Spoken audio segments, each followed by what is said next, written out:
love that video every time I see it because it makes me very, very excited to play these games. Hello, everyone. Welcome to the Maestro Media live stream. Today we are here. I'm so excited. We're here to discuss all things the Disney Afternoon Rewind, which is Maestro Media's current Kickstarter. You can see the link down below. It is live right now. We are having a great time over there. There have been tons of unlocks so far. We have had, I believe this is the 5th day of unlocks. So that's 10 extra characters that have already been added to these amazing collections. My name is Jeff, and more importantly, I'm so excited to have with me today two of the best people that I've met in the gaming industry. We actually have the game designer and game developer of the Disney Afternoon Rewind Collection. And let's get a start. First off, I'd like to introduce you to Lindsey Rosenthal. Hello. Hi, Lindsey, how are you? I'm great. I'm tuning in from Seattle and have been enjoying watching lots of DuckTales and lots of Rescue Rangers as we're continuing designing and developing the game. Yes, that sounds like extremely hard work. Can you tell people in your role as developer, what is a developer? What makes it different from a designer? Well, I correct the designer. No, the developer, I come in a little bit later in the game as far as where the initial concept has already been created and designed. And then I come in to not course correct, but to help navigate together all of the different downstream evolutions of the game. The most fun is playtesting and iteration. We do a lot of rapid iteration. There's so many characters. There's been a lot to do, and it's all really fun. I cannot wait to hear a lot more about that, and how it relates to the Rewind system overall, but also with the Disney Afternoon. Now, everyone, I'd like to welcome Nathan Weisman to the show. He is the designer behind the Disney Afternoon Rewind, as well as the Rewind system. I'm so excited to meet you. I've had so much fun playing this on Tabletop Simulator. Welcome to the show. Hi, it's great to be here. That's excellent. So, in your kind of role as designer, how did you come on board this project? I was approached by Maestro Media to design a game specifically for all of the Disney Afternoon systems, or Disney Afternoon IP, and with the idea of creating a system that we could then take and expand really across a whole universe of IP that Maestro Media is excited to work with and has done great jobs with in the past. So that's how I was brought on. I had done work with them in the past as a developer and had been have a history of working in design for major IP. So it was a great partnership to get involved with. And then from there, we looked at how to create a system that would work across a bunch of IP that we could plug in and make sure that it felt thematic to those IP still, but also allowed us a great solid base that we could then take from IP to IP so that players could understand and really not have to relearn the game or a different game each time. That sounds great. And then was there anything in particular that attracted you to the Disney Afternoon itself? I mean, for me, these were some of my favorite cartoons that I think have ever been on television. As the campaign says, I came home after school and my television didn't get turned off for 2 straight hours in many cases. What attracted you to this to Disney Afternoon itself? I grew up watching the Disney Afternoon. Tailspin in particular was a favorite of mine. Gargoyles too. I think I've watched the first 6 episodes or the Awakening arc more than any other cartoon show. So just having the opportunity and being invited to work on these for Maestro was a huge, I couldn't say no. It was so exciting. This is my unofficial Tailspin shirt that I'm wearing. Love it. I grew up watching Tailspin with my dad and my whole family. So it definitely has influenced a lot of stuff that is in our lives. That's great. Well, I think that I wanted to kind of show off real quick the product that you've made, the state that it's in. I know that a lot of these images are not quite final, but this is kind of in the last 5 or 10 yards, so it's pretty close. But here is these 6 entire games, 6 games that you've designed over the past however many years. And so each one of these titles is like a full game, right? Yeah, so each one is a standalone game, that full experience for 2 players to play against each other. And there's a lot of replayability in it. There's like 2 game teams that are suggested teams, but then you're able to mix and match characters within that game to create new teams and have a different experience when you play against each other. And even playing against the same team over again, the game is designed to grow with the player. So as you play against each other, there's emergent strategy that you find. You learn the characters. You learn the characters a bit more, and you also, the way the game is designed is you won't see every card in your deck every game. And so that leads to you having to kind of adapt your strategy to the cards that you get and the way that the game is developing each time. So lots of reasons to return to an episode and play it again. I mean, it's got to be really overwhelming. So in these boxes, it's a total of, across all these boxes, it's a total of 38 different characters. And I have to say, like, I can ask Lindsey this as well. So when you're playtesting this, how do you keep an eye on with 38 different characters, making sure that the characters feel true to themselves and true to who they are from the screen?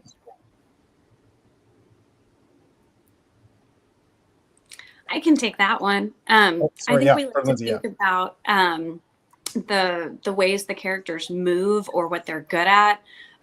For example, some characters might be, fast or really agile, like Cloud Kicker. And the different colors are associated with different traits. So we kind of lean into how those resonate within the character to then kind of develop what they do. The theme part is the most fun and almost comes easiest, and then the fine tuning is the after effects later on.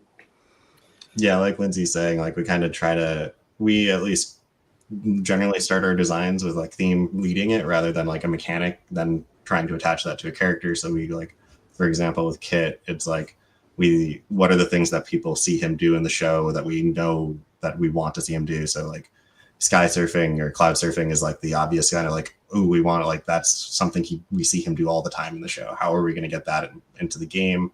How are we going to make that something that players get to when they like play Kit? They get to cloud surf, and so that adapted right into his ability that you get to use in the game, which allows him to fly around and then challenge people that he flies over, similar to like how he does it in the show when he's fighting air pirates and things.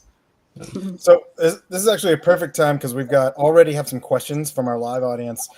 So I'm going to start going there, but I did want to say this is a Q&A show. If you have any questions, if people are watching live, or if you're watching when it's pre-recorded, please ask questions either in the comments or down below, because we are very attentive. The Maestro team is absolutely incredible. We love interacting with gamers, and we'd love to hear your questions, and we'll answer them as soon as we see them in the comments below, either live or pre-recorded. Mm-hmm. And so we were just talking about characters, so I think this is a good start. And we'll start with Nathan on this one. Nathan, who has been your favorite character to design? And yes, I am asking you to pick favorites. I don't know. It's a hard question because like I'll have a favorite and then we'll keep working on the game and developing someone else, and then they'll become my favorite, and then I'll want to go back and be like, well, let's make that other character just as fun now. I think one of my favorites would be Quackerjack. I just really enjoy he has a mechanic where he gets to leave toys around the board, and then he has cards and his ability that allows him to activate those toys and do things with them. And it's fun. You get to leave like a little bit of a minefield around that you get to set up and play with. In general, all the Darkwing Duck characters, they're like such great. They have such great hooks as characters to build mechanics onto. They've all been really fun to play with. So I've actually got a really good question. This is from the Maestro team, who are all out there watching. They are huge supporters of this game, and I know that they've all really loved working on this. But they have a very good question. I think Lindsey is the perfect person to answer this one. Which character changed the most from its creation to its current state during development? Ooh, that's a good one. I kind of think Elisa from Gargoyles, because she was a lot weaker at first, and now I feel like she's got this really awesome combo with her investigate. So you build up to a really powerful move that lets you like generate additional inspiration that kind of fuel your machine. And so once we nailed that, it really felt like we got the vibe of Elisa, and then she was just really fun to get in the mix as we I like to change up the Gargoyles team sometimes, because in the show, like, legit, they're kind of like back and forth on sides a lot. So with Elisa, seeing how she mixes with the different sets of Gargoyles was really fun. You got kudos from the chat. I love it. I love it. So there's been a few questions about this, and I doubt we can answer it on this show. So we will go ahead and just give probably, well, we'll see what you say. Are there any plans for any more Disney IPs to show up? And I know this has been answered in the comments on the Kickstarter a few times in general. But as far as I know, that, you know, it's something that we'd love to do. I think in all cases, I think that all of these shows, I think that we're ever in that block in particular, but there's way more outside of that are still Disney shows that I think would be super cool to investigate. I don't know, Nathan, are you interested in doing more? Yeah, I think we're definitely interested in making more Rewind, and definitely think it could work for not a Disney IP and potentially more.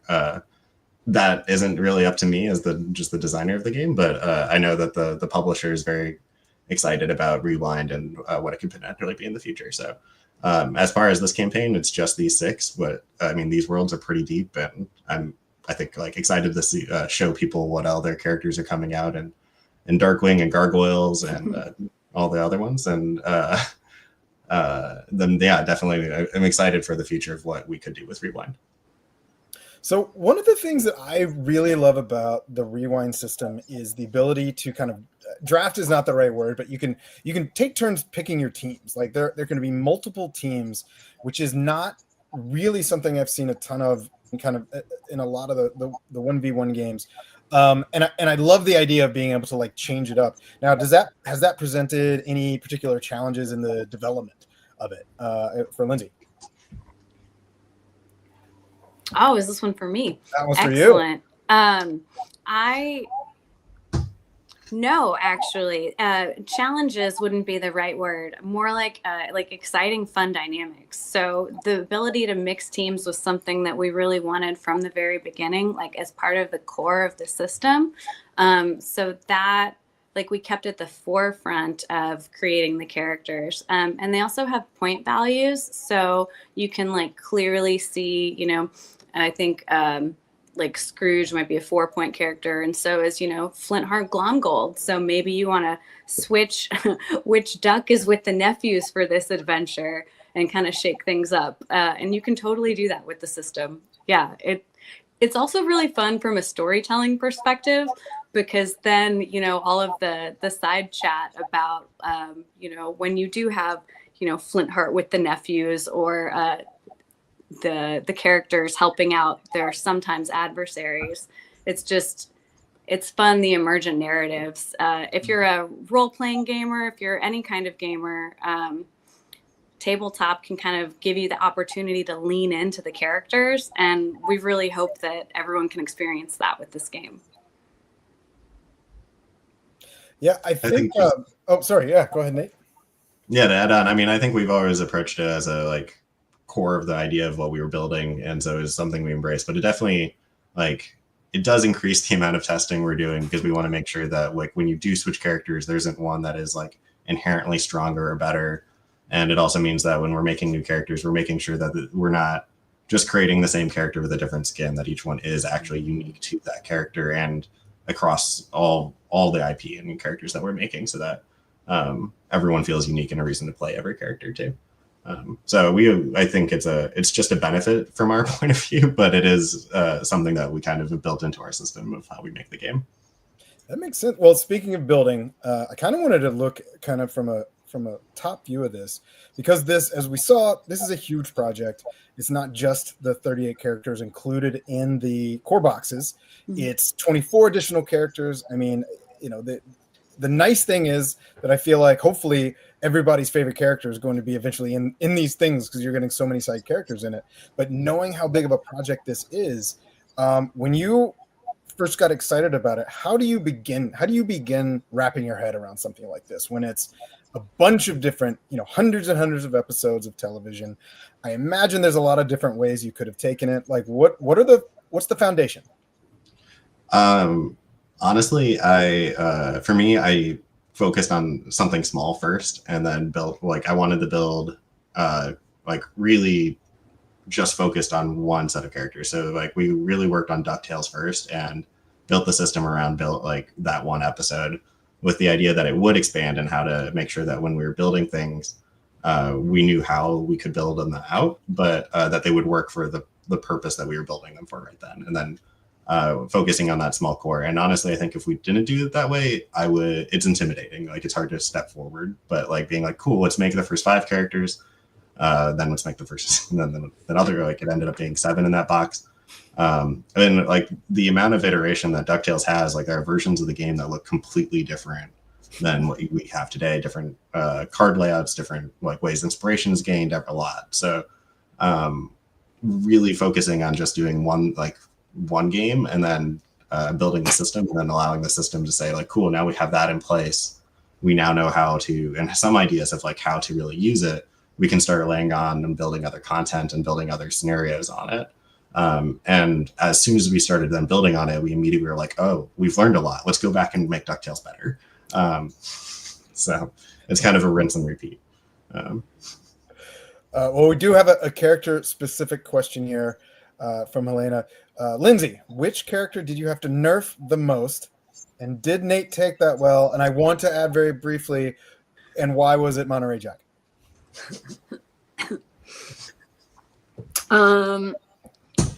So by nerf, as in to just totally make it weaker. Because it was too powerful.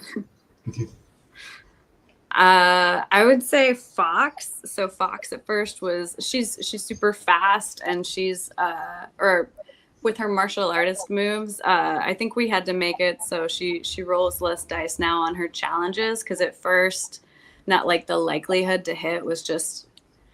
I feel like I just exploded too many dice in a row once again, and after that, then we decided to nerf her. So I take the hit on that one. Yeah, Fox.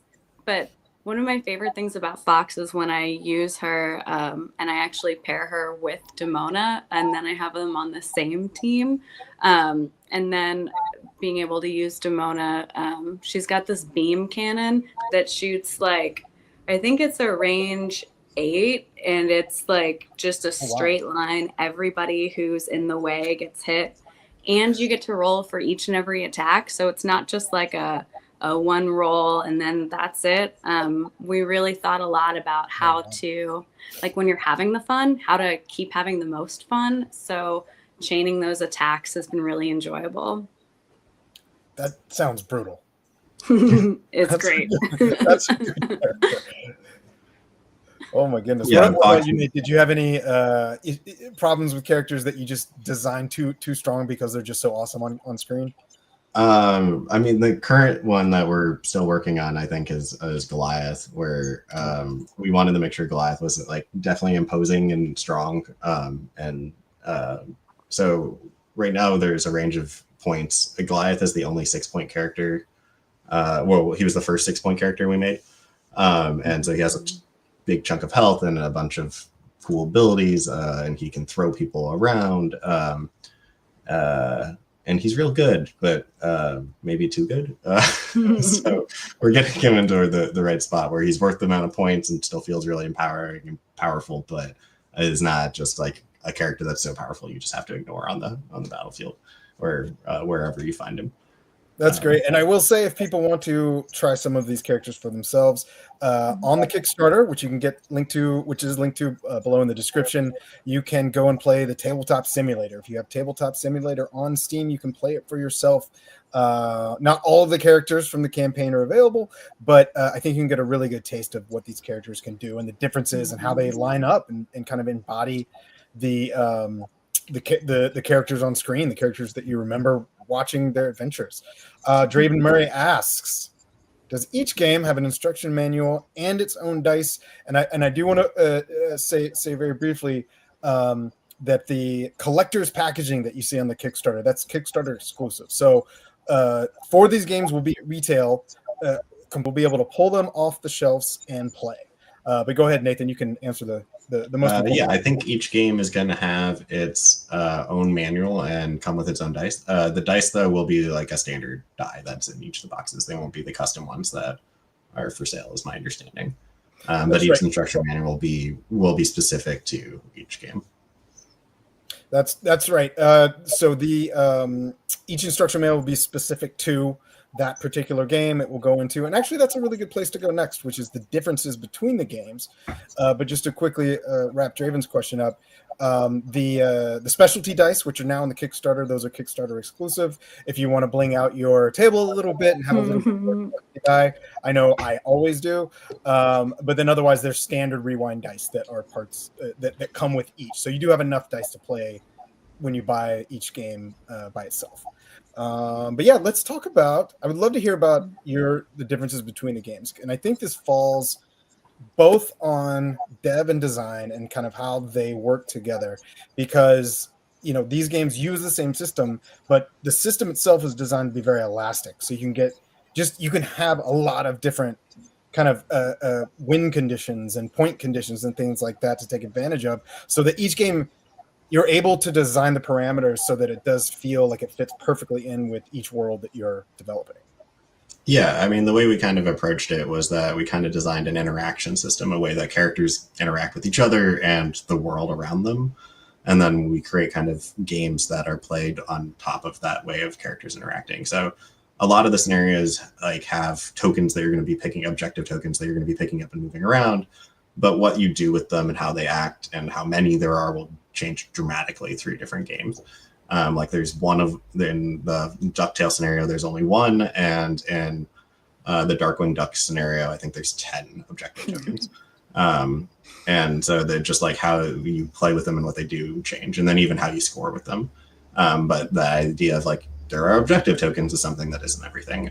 Similarly, a lot of the scenarios have control areas that you take control of and then kind of play King of the Hill with over the course of the game.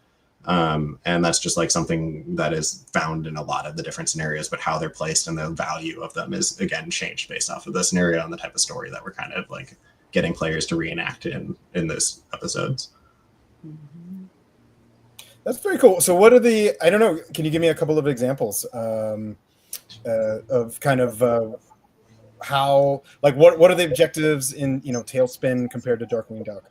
Yeah, so in Tailspin, the story is kind of a rough take on the beginning kind of arc of Plunder and Lightning, which is like the first few episodes of Tailspin.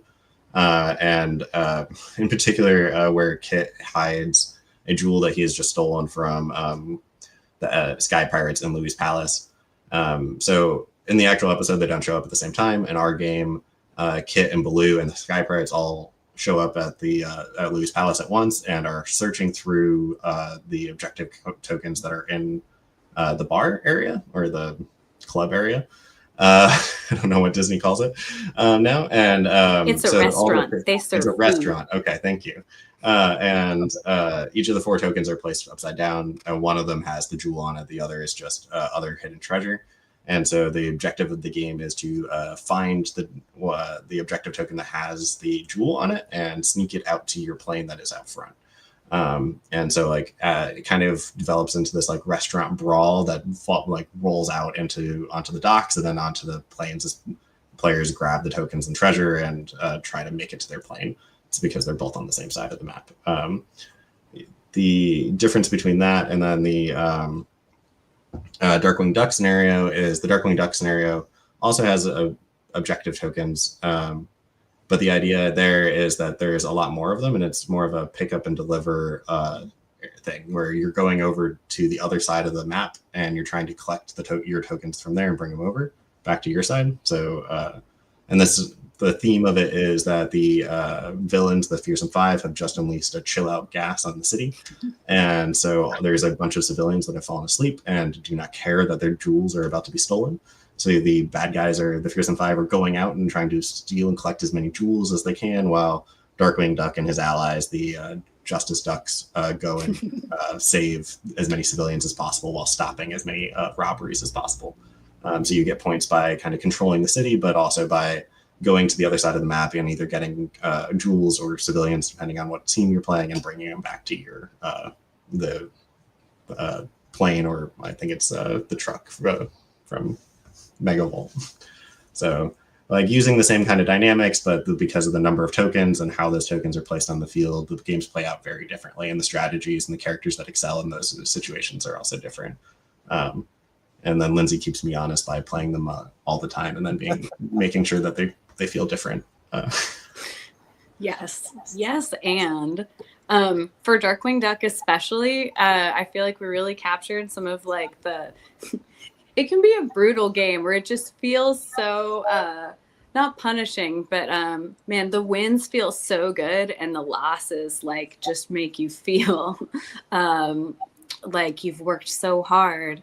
For example, in Darkwing Duck, I really like how as you're carrying more and more things, person who's carrying the most things just becomes a great target to go after. So it's really clear who I should just sick everybody on.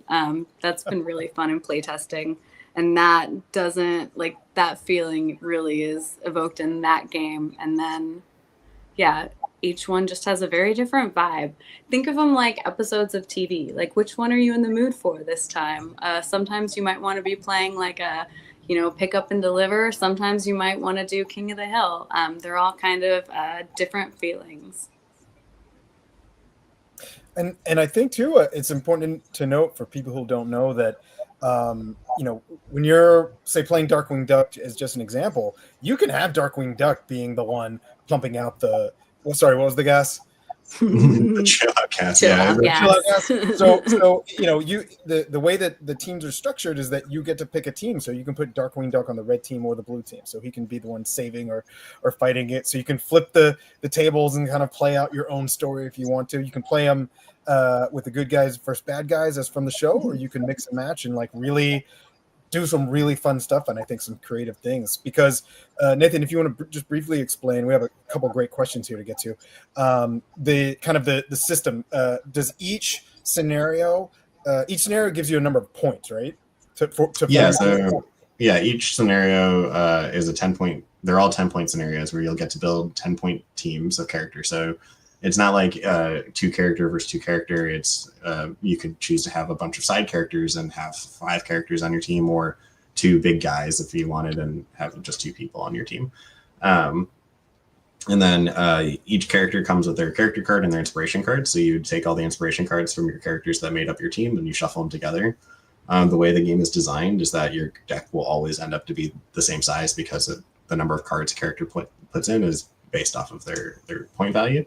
Yep. And then, you can mix any of the characters that are within a set together, and then with all the Kickstarter characters as well.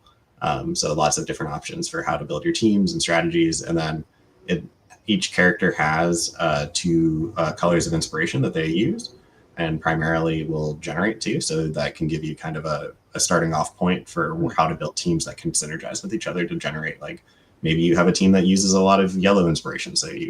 Or a character that you want to use that uses a lot of yellow inspiration. So maybe you pair them with other characters that also produce yellow inspiration. So lots of ability and fun ways to mix and match. Oh man, I can't wait, especially for some of the side characters. I want a team of like the biggest team I can possibly field. I think that would be the most fun. I do want to get to Peculiar Violinist asks, are you guys working on a gameplay video? I wanted to make sure that you heard this in case you're driving while listening to this. The Maestro team did answer below. We have a gameplay video on YouTube. We also have it linked to on our Kickstarter. If you look over on the left side of the Kickstarter page, there's a section for gameplay video, and you can see it there. It's a pretty good time. It looks like everyone there had a pretty good time. both of you went to Essen. I saw the pictures. I saw the proof. It looked like an amazing time. Essen's one of just my favorite times of year. It's very much Christmas for me. Was Essen the first time you got to see your game out in the wild with normal people who could just come up and play? Yeah. Lindsey. Yeah. Oh, sorry, Nathan. Go ahead. No, go. It's a great one for Lindsey. Oh, yeah, it was magical. It was so we've been playing with prototypes, and we will run to Kinko's all the time, or we'll be making our own prototypes, and then we've had like other like official like it was incredible seeing the actual game in the hands of people, and also seeing seeing families like walk up and want to be shown the game or want to play, and seeing people like want to keep playing instead of just like, oh, that's it, cool. The engagement and just the nostalgia factor. People were excited for the same reasons I am. I love the IP. I love the style of gameplay. And it makes me remember, like, think fondly on things and bring new energy to it. It was incredible seeing, the energy at Essen. As far as unexpected, I think I was amazed by how popular the DuckTales are in Europe. The recognition, like the name recognition of like the ducks. So many people from different European countries were aware of them. Gargoyles, I feel like the cool Europeans knew about them, but we had a lot of people share their fond memories of DuckTales and ask follow-up questions about who these cool gargoyles are. It's been fun. It was our first time seeing people out in the wild just come up and play. We do have a pretty active test community that we've been testing with. So there wasn't like a lot of gameplay interactions that we hadn't seen before, but just seeing people like walk up, enjoy, and want to play more, have that kind of energy. One of our testers volunteered to demo at Essen and played it like all 4 days long, and still loved the game and wanted to play more at the end of the con. So that to me was the biggest thing. I've demoed games and hated them afterwards because it's just repetitive of playing over and over and over again. And to her credit, she still had a huge amount of energy and enthusiasm for the game. Shout out to Angie. Yeah, Angie's great. And so being able to see that kind of transition from excitement, and then see it kind of grow in the booth as people were playing. And games are all about community, and so kind of seeing that seed of a player community around Rewind was really exciting. That's awesome. So we have actually, I was going to ask this, but Draven beat me to it. And it is a personal question. Who's your favorite character? Who would it be and why? And we are totally on the spot right now, because I can only imagine as mine clearly is Darkwing Duck. I just can't go wrong with them. I'm a huge fan of the cast of Tailspin overall, but the singular character for me, easy answer. Maybe Huey. Of the three, Huey's the best. Really? You're a Huey guy? Oh, I'm a Huey guy. How could you not be? Look at that guy.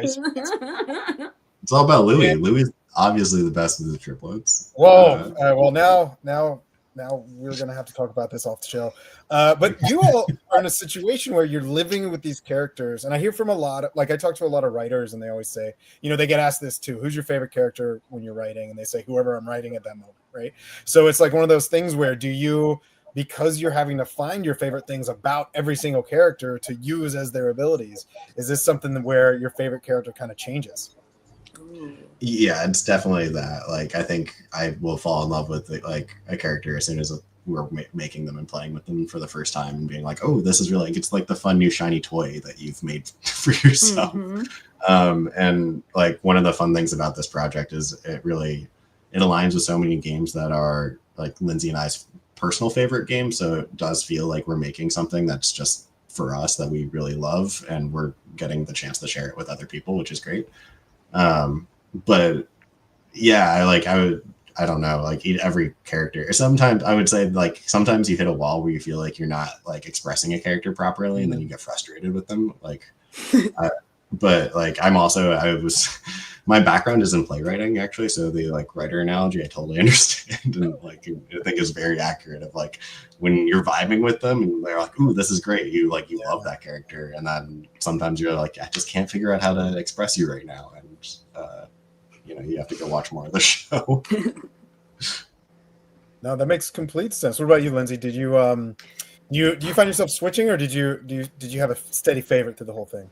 I definitely switched around a lot, and I still do, but I kind of want to try and freestyle and list my favorites from each episode. All right. I love that. So, DuckTales, Magica Dispel, Gargoyles, Demona, Darkwing Duck, The Liquidator. Who else we got? We got Tailspin, Cloud Kicker, Obvi. And then we've got, who else? Okay, Goof Troop. I like PJ. And then he's so you funny. Like PJ, really? You're not a Max girl, you're a PJ girl? Okay. Oh, well, we have a lot to talk about. No, let's see. What was the last? Oh, Rescue Rangers. Oh, Gadget, like hands down. Oh wait, am I missing a whole? Gadget's low key the only reason the Rescue Rangers ever succeeded at anything. Yes, and then hold on. Is there one more? Did I say Gargoyle or no? That's it. I got them all. Yep. But that's a great list, by the way. So tomorrow might be a different answer. That's true. I'm glad you got. Next time we do a show, we're gonna find out if there's been any changes. And quick shout out again to Peculiar Violinist. Yes, we do have additional videos being made. So check the site. They're in progress right now. So we definitely want to answer as many questions as you have. And if you have any specific questions, Nathan and Lindsey have been incredibly responsive on the Kickstarter comments. So please feel free to leave comments on the Kickstarter if you have specific gameplay questions. Everyone right now is in the middle of it, and they're ready to answer. And Nathan, thank you so much for your time in doing that. And I see you on the boards quite a bit. Oh no. Okay. I don't know. All right. Mr. Dana is very wow. This is a harder question, honestly. And I've been playing them all, on Spotify like nonstop all the time. When we wake up, it's amazing. So I have thoughts, but I'd love to hear Nate's. I think Tailspin. I think Tailspin's my favorite. I like DuckTales. Tailspin's good too. Just so you know. Let's get dangerous. Theme songs and catchphrases. There's so many. They're so fun. I will say I think Gargoyles is the best show, and the theme song has a vibe, but as far as like catchy, just like throw on a theme song, probably the worst one. Oh, Rescue Rangers. No, Rescue Rangers, like hands down. Rescue Rangers. It's a good one. I've always loved the Rescue Rangers. I just think the idea of Chip and Dale, like if I could be part of a duo that had a apostrophe N in the middle, like I just would love to be part of that. So just the idea that Chip and Dale, there's two guys. I really like. What would your ideal partner's name be? Like Jeff and what would be your ideal partner name be? Like that you would want to team Jeff and. I'm gonna get back to you on that one. I have some thoughts, and I definitely want to go back and forth. Just from like a pure marketing angle, what do you think sounds the best? It'd be like if I had a friend named Jack, it would be like Jack and Jeff. Like that would sound good, right? There you go. Yeah, that classic. Jeff and Jeff.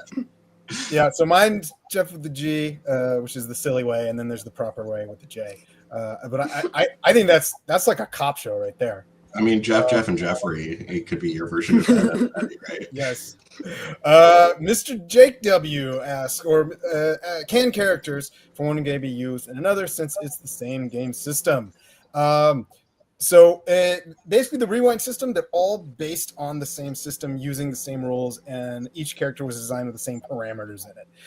So they come, and we've definitely talked about this a bit on the Kickstarter itself and throughout the materials.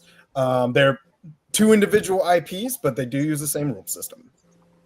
Or six individual IPs, or between two different games, two different IPs, but they use the same rule system. Yeah, I think that's what we can say, right?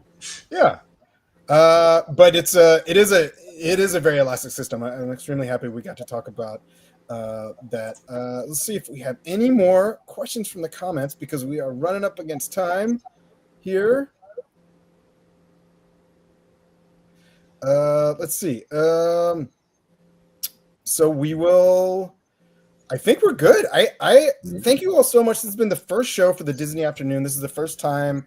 I mean, you all got to go to Essen and speak with everybody about it and see the crowds. And from the pictures I saw, the tables were full.